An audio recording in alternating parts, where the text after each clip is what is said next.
Nagkariang ahensya o grupo sa Davao City ang mihimo og mga lakang aron matabangan ang mga naapektuhan sa bagyong Odette sa Surigao Province. Ani ang report ni John D. Esteban.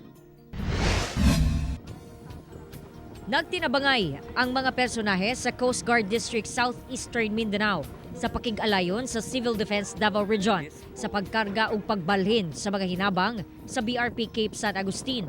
Ang maong barko ang mihatod sa libuan ka relief supply nga giandam sa DSWD-11 alang sa mga naapektuhan sa bagyong Odette sa Dinagat Islands. It consists of 8,000 na family food packs, 3,000 na family kits, 2,500 na sleeping kits, 1,500 na hygiene kits, and 2,000 na mga malong. So kanisa intended ni siya para sa Dinagat Islands as part of our augmentation or kanang resource augmentation to Caraga region.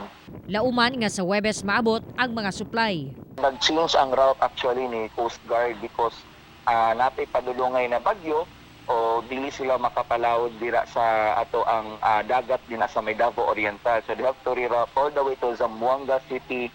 Tuyok yun na siya ma'am para lang gid makaabot.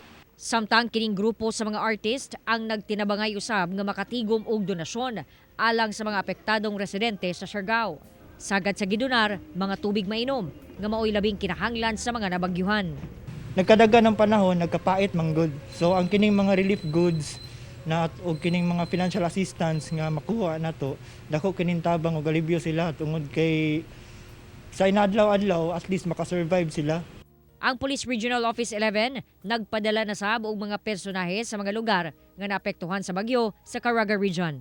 Meron tayong 34 na PRO 11 contingent na dineploy natin sa Caraga Region. Out of that 34, meron headed yan ng 3 officers.